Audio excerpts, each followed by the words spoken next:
A conclusão que nós podemos chegar em face da análise do senador Medeiros a respeito das passagens é que nós temos três tipos de liberalismo no mundo. O liberalismo propriamente dito, com Adam Smith, o neoliberalismo, que conviveu com o Estado Social, e agora, aqui no Brasil, o liberalismo temerário, que é o liberalismo do período do Temer, em que coloca o país de joelhos diante dos interesses dos grandes capitais e do capital financeiro. Senhores senadores, senador Cristóvão, senador Paim, que preside esta reunião, senador Meneiro, senador Reinaldo, o juiz Sérgio Moro sabe, o procurador Deltan Dallagnol tem disso plena consciência. Fui, neste plenário, o primeiro senador a apoiar e a conclamar o apoio à Operação Lava Jato, assim como fui o primeiro também a fazer reparo aos seus equívocos e aos seus excessos. Mas, sobretudo, desde o início, apontei a falta de compromisso da operação de seus principais operadores para com o país. Dizia que o combate à corrupção, descolado da realidade dos fatos, da política e da economia, era inútil e perigoso para o Brasil. E por quê? A Lava Jato se apartou, distanciou-se dos fatos da política e da economia do Brasil. Porque a Lava Jato acabou presa, imobilizada por sua própria obsessão. Obsessão que toldou, empanou os olhos e a compreensão dos heróis da operação, a ponto de eles não despertarem e nem reagirem à pilhagem criminosa, desavergonhada que sofre o nosso Brasil hoje. Querem um exemplo assombroso, sinistro desta fuga da realidade? Aqui vai. Nunca aconteceu na história do Brasil de um presidente ser denunciado por corrupção durante o exercício do mandato. Não apenas ele, todo o entorno foi indigitado e denunciado, mas nunca um presidente da República desbaratou o patrimônio nacional de forma tão assodada, irresponsável e suspeita, como essa presidência denunciada por corrupção. Vejam só, o último leilão do petróleo, senador Cristóvão. Este governo de denunciado como corrupto abriu mão de R$1 trilhão de receitas. 1 trilhão, Moro. 1 trilhão, Dallagnol. 1 trilhão, Polícia Federal. 1 trilhão, Procuradoria-Geral da República. 1 trilhão, Superior Tribunal de Justiça, tribunais federais, conselhos do Ministério Público e da Justiça. 1 trilhão, brava gente da OAB. 1 trilhão de isenções graciosamente cedidas às maiores e mais ricas empresas do planeta Terra, injustificadamente, sem qualquer amparo em dados econômicos, em projeções de investimentos, em retorno de investimentos. Sem o apoio de estudos sérios, confiáveis, nada, absolutamente nada. Foi uma doação escandalosa, uma negociata impudica. Abrimos mão de dinheiro suficiente para cobrir todos os alegados déficits orçamentários, todos os rombos nas tais contas públicas. Abrimos mão do dinheiro essencial, vital para a Previdência, a saúde, a educação, a segurança, a habitação e o saneamento, as estradas, ferrovias, aeroportos, portos e hidrovias para os próximos anos. para as próximas décadas. Mas suas excelentíssimas excelências, são mais do que excelências, são excelentíssimas excelências, acima citadas, não estão nem aí, porque entendem, não vem ao caso. Na década de 80, senador Cristóvão, quando as montadoras de automóveis, depois de saturados os mercados do Ocidente desenvolvido, voltaram os olhos para o sul do mundo, os governantes da América Latina, da África, da Ásia, entraram em guerra para ver quem fazia mais concessões, quem dava mais vantagens para atrair fábricas de automóveis. Lester Turov, um dos papas da globalização, vendo aquele espetáculo deprimente de presidentes, governadores, prefeitos oferecerem até suas progenitoras para atrair uma montadora de automóvel, censurou-os, chamando-os de ignorantes por desperdiçarem o suado dinheiro dos impostos de seus concidadãos para premiarem empresas bilhardárias. Turov dizia o seguinte: qualquer primeiro-anista de economia minimamente dotado que examinasse um mapa do mundo veria que as alternativas para as montadoras se expandirem e sobreviverem estavam no sul do planeta Terra. Logo, elas não precisavam de qualquer incentivo para se instalarem na América Latina. Ásia ou África, forçosamente viriam para cá. Era a opinião do Papa da globalização, Lester Turov. No entanto, governantes estúpidos, bocós, provincianos, além de corruptos e gananciosos, deram às montadoras mundos e fundos. Conto aqui, senador Cristóvão, uma experiência pessoal. Senador Paim, eu era governador do Paraná e a fábrica de colheitadeiras New Holland e de tratores do grupo Fiat pretendia instalar-se no Brasil, que vivia época de boom na produção de grãos. A Fiat balançava entre se instalar no Paraná ou Minas Gerais. Recebo, então, no palácio um dirigente da fábrica italiana, se não me engano, Valentino Risioli, que vai logo fazendo numerosas exigências para montar a fábrica em meu estado. Queria tudo: isenções de impostos, terreno, infraestrutura, berço especial no Porto de Paranaguá e mais umas tantas benesses.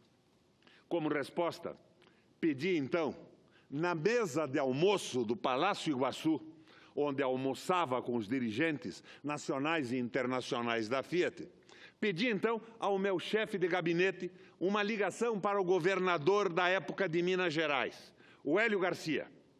Feito o contato, cumprimentei o governador. Parabéns, Hélio, você acaba de ganhar a fábrica da New Holland.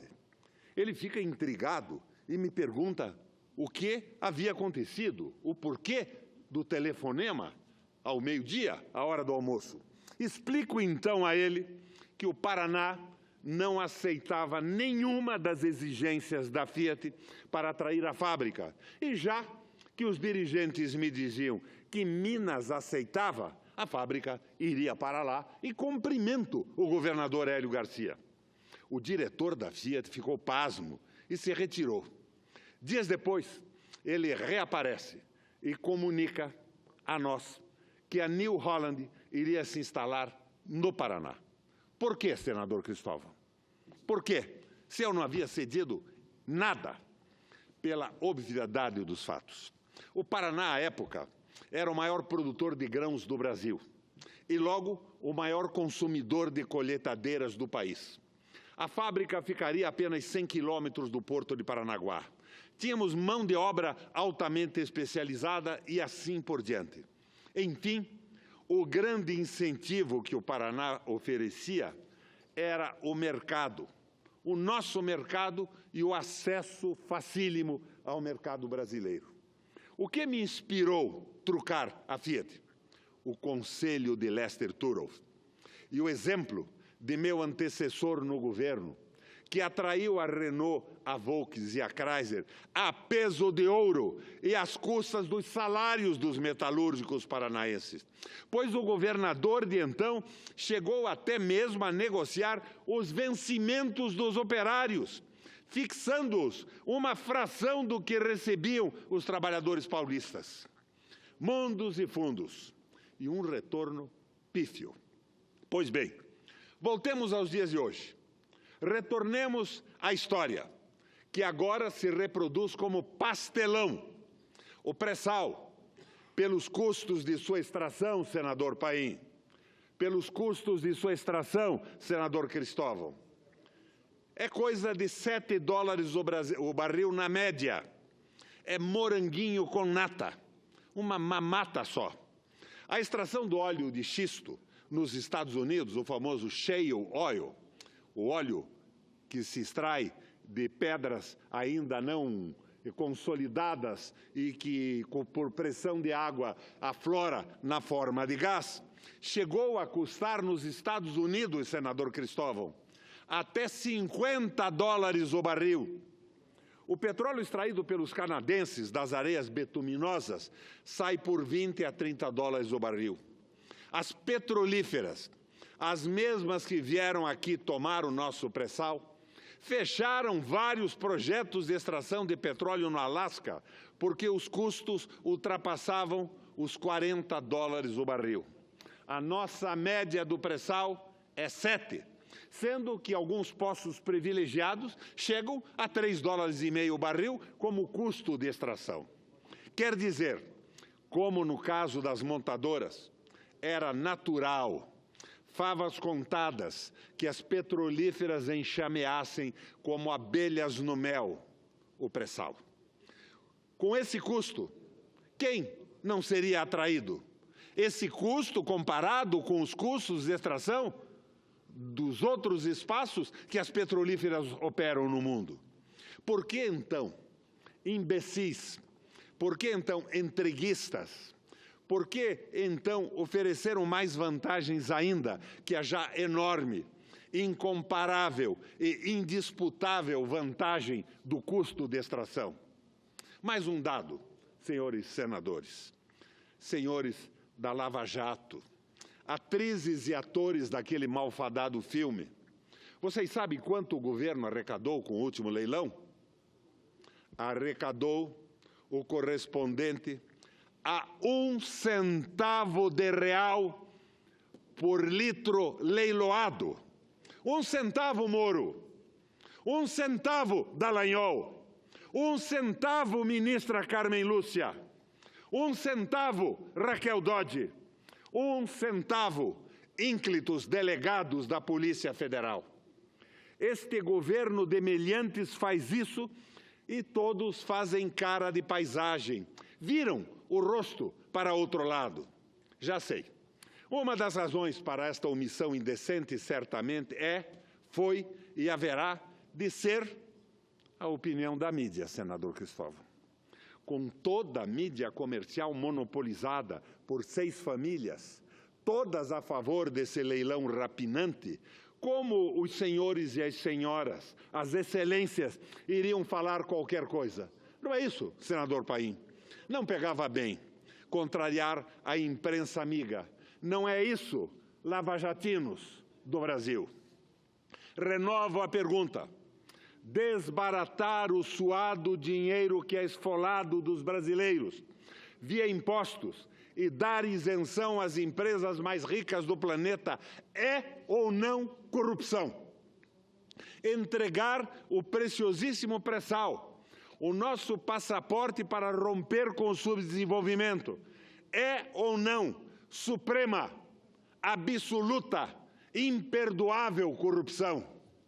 É ou não uma corrupção inominável reduzir o salário mínimo e isentar petroleiras? Será, juízes, procuradores, policiais federais, defensores públicos, será que as senhoras e os senhores são tão limitados, tão fronteiriços, tão pouco dotados de perspicácia e patriotismo, a ponto de engolirem esta roubalheira toda sem piscar. Bom, eu não acredito, como alguns chegam a acusar, que os senhores e as senhoras são quinta-colunas, agentes estrangeiros, Calabares, Joaquim Silvérios, ou então, senador Cristóvão, Cabos Anselmos, a trair a pátria. Não. Eu, pessoalmente, não acredito. Não acredito mais a passividade das senhoras e dos senhores diante da destruição da soberania nacional, diante da submissão do Brasil às transnacionais, diante da liquidação dos direitos trabalhistas e sociais, diante da reintrodução da escravatura no país. Essa passividade incômoda desperta desconfianças e levanta, sem sombra de dúvida, levanta suspeitas. Pergunto, renovo a pergunta: como pode um país ser comandado por uma quadrilha, clara e explicitamente uma quadrilha, e tudo continuar como se nada estivesse acontecendo? Responda, juiz Sérgio Moro. Responda, Dallagnol. Responda, ministra Carmen Lúcia. Responda, procuradora-geral Raquel Dodge. Respondam. Respondam, ínclitos e severos ministros do Tribunal de Contas da União, que ajudaram a derrubar uma presidenta. Respondam, guardiões da moral, da ética, da honestidade, dos bons costumes, da família, da propriedade e da civilização cristã e ocidental. Respondam, por que denunciaram, mandaram prender, processaram e condenaram tantos lobistas, corruptores de parlamentares e de dirigentes estatais, mas poucos se dão se, por exemplo, lobistas da Shell, da Exxon e de outras petroleiras estrangeiras circulem pelo Congresso obscenamente, a pressionar, constranger parlamentares em defesa da entrega do pré-sal, como denunciou na reunião da Comissão de Economia o senador Lindbergh Faria. E a favor, todos eles, do desmantelamento da indústria nacional do óleo e do gás. Eu vi, senhoras e senhores, eu vi com que liberdade e desfaçatez o lobista da Shell, semanas atrás, buscava angariar votos para aprovar a maldita e indecorosa medida provisória, franqueando todo o setor industrial nacional do petróleo à predação das multinacionais. Já sei. Isto não vem ao caso, dizem as nossas autoridades. Fico cá pensando o que esses rapazes e essas moças, brilhantíssimos campeões de concursos públicos, fico pensando o que eles e elas conhecem da história e dos impasses históricos do desenvolvimento brasileiro até aqui. Será que eles são tão obtusos a ponto de não saberem que sem energia, sem indústria, sem mercado consumidor, sem sistema financeiro público para alavancar a economia, sem infraestrutura, não há futuro para qualquer país que seja? Esses são os ativos imprescindíveis para o desenvolvimento, para a remissão do atraso, para o bem-estar social e para a paz social. Sem esses ativos, senador Cristóvão, vamos nos ancorar em quê? Na produção e exportação de commodities? Ora, a regressão a fases anteriores do nosso desenvolvimento? Mas os nossos bravos e bravas lajavatinos não consideram o desbaratamento dos ativos nacionais uma forma de corrupção. Senhoras e senhores, estamos falando da venda subfaturada, ou melhor, da doação do país todo. E quem o vende? Um governo atolado, completamente submerso na corrupção. E para que vende? Para comprar parlamentares e assim escapar de ser julgado por corrupção. na sua ampla acepção. Depois de jogar o petróleo pela janela, preparando assim o terreno para a nossa perpetuação no subdesenvolvimento, o governo aproveita a distração de um feriado prolongado e coloca em asta pública o Banco do Brasil, a Caixa Econômica, a Eletrobras, a Petrobras e que mais seja de estatal no Brasil. Ladrões de dinheiro público vendendo o patrimônio público.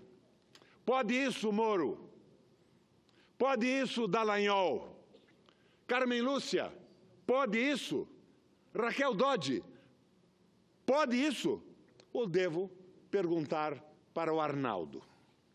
À véspera do leilão do pré-sal, semana passada, tive a esperança de que algum juiz intrépido ou algum procurador audacioso, iluminados pelos feéricos e espetaculosos exemplos da Lava Jato, impedissem esse supremo ato de corrupção praticado por um governo, por todos os títulos e na amplidão da palavra, absolutamente corrupto. Mas, como isso não vinha ao caso, nada tinha a ver com os pedalinhos, com o triplex, as palestras, o aluguel do apartamento, nenhum juiz, nenhum procurador, nenhum delegado da Polícia Federal e nem aquele rapaz do Tribunal de Contas da União. Lembra, senador Cristóvão? Tão rigoroso com a presidente Dilma, ninguém, enfim, se lixou para o esbulho. Ah, sim, também não estava no PowerPoint do Dallagnol. É com desencanto e o mais profundo desânimo que pergunto: por que Deus está sendo tão duro assim com o nosso Brasil? Com prazer, concedo a parte ao senador Cristóvão Buarque. Senador Requião, eu quero, em primeiro lugar, compartilhar o seu desencanto final. Não é maior do que o meu. Mas eu quero também cumprimentá-lo por trazer uma dimensão outra para o assunto da ética que os juízes, os procuradores, todo esse pessoal da Lava Jato deveria se preocupar também. Eu chamarei, no primeiro momento, de corrupção nas prioridades.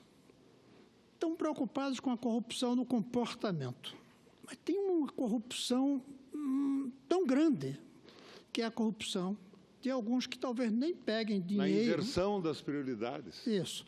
Talvez nem peguem dinheiro para si, mas desperdiçam. Aqui, a pouquinhos quilômetros, tem um estádio por culpa do qual, felizmente, talvez, o governador foi preso por ter pego propina na construção daquele estádio. Mas se ele não tivesse pego, e os juízes só pediram a prisão por causa da propina, mas se não tivesse havido propina, aquele estádio, senador Roberto, é uma corrupção em si.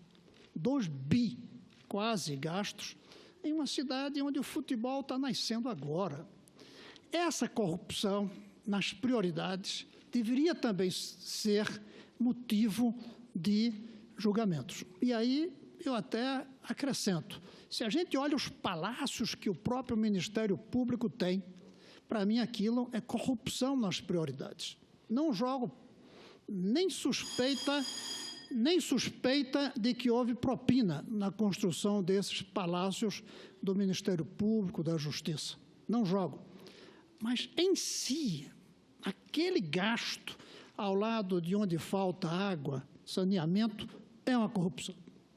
Ao mesmo tempo, me traz a reflexão, sua fala, muito oportuna, de cobrar esse outro lado para os que zelam pela moral, o fato de um desperdício ainda maior que ninguém considera corrupção. Senador, em 1995, e eu ponho essa data porque hoje os meninos que nasceram ali estarão completando hoje 22 anos, em 1995 nasceram 3,1 milhões de meninos e meninas. Desses, hoje, estão começando o trabalho, a prática como cientistas, 1.000. De 3 milhões e 100 mil, nós temos hoje 1.000, que estão para ser cientistas com a qualidade de nível internacional. 3 milhões e 100 mil se transformam em 1.000. Queimamos os cérebros. E a gente não está pensando nisso. Eu acho bom que se traga aqui o problema do petróleo e os cérebros, que são, inclusive, a fonte que vai permitir substituir o petróleo por outras fontes energéticas. 3 milhões e 100 mil, apenas 2 milhões terminaram a 4ª série. E aí vai diminuindo, diminuindo. Pior, não é pior, grave, é que desses 1.000 que estão para virar cientistas, 500 vão embora do país. Ou seja, nós afogamos uma imensa quantidade de cérebros e os que nós não afogamos fogem em busca de condições de trabalho e até de condições de vida hoje, que, como o senhor mesmo lembrou no final, parece que Deus não está dando como nós merecemos, por culpa nossa. Então, eu acho que está na hora do que o senhor falou, de cobrar esse outro lado daqueles que fazem ou devem fazer, ou dizem fazer justiça, o outro lado. A ética contra os desperdícios, a ética contra a queima de cérebros, contra a queima de florestas, contra o sujo que tomou conta dos rios que estão sendo mortos, o assassinato do futuro.